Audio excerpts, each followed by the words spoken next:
Live from 2 on your side. This is Channel 2 News Midday. Hi, everyone, and thank you for joining us for Midday. It is Wednesday, July 15th. I'm Kelly Dudzik, and this midday we are issuing a weather impact alert, and that's because there are air quality concerns here and across the Great Lakes as wildfire smoke from Western Ontario is already visible along the skyline. Here's a live look at multiple cameras, including a couple courtesy of EarthCam, showing just how bad the smoke is in some areas. Michigan's Upper Peninsula is pretty hazy, and the same can be said in Toronto.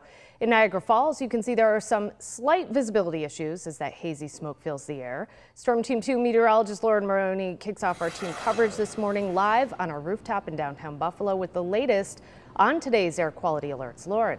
Yeah, Kelly, so we do have that air quality alert in effect for all of Western New York, really all of New York State. And just looking around me, yeah, we don't have those blue skies like we had earlier this week. There's just kind of a white, hazy milkiness. So taking a look at that air quality alert, like I said, for all of Western New York, really the entire state. So we do have that weather impact alert at least through today. We may have to extend that through tomorrow, depending on how long this worsened air quality seems like it is going to last. But this is primarily for that wildfire smoke, like you said, so it is reducing our air quality.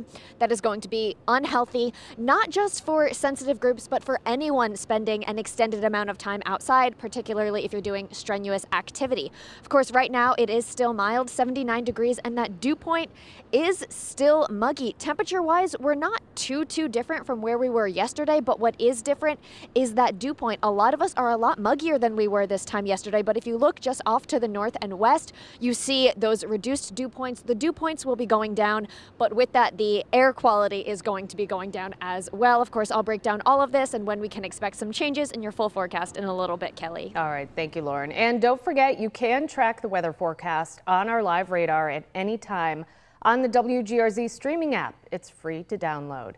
That air quality advisory has been issued with acceptable conditions for most people, but moderate concern for people with certain health conditions. 2 on your side's Rob Hackford joins us live in our newsroom now with more about who could be at risk and why this is not the same as the wildfire smoke from 3 years ago. Rob. Yeah, Kelly, a big difference here. Back in 2023, the AQI, or air quality index, reached well above 300 parts per million.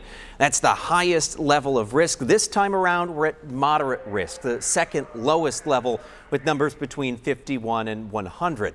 Nevertheless, the state health department says this wildfire smoke from Canada combined with today's heat could increase health risks for very sensitive groups. So who does that include? Well, anyone with asthma, heart disease, or other respiratory conditions could be impacted. The orange haze from the 2023 wildfires that blanketed much of the Northeast is far worse compared to what Western New York will see today and tomorrow. For Western and Central New York, I am concerned about the air quality.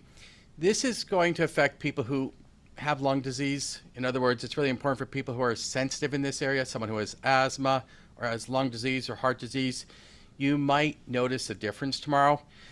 Staying indoors in an air-conditioned place is going to be in your best interest as far as that's concerned.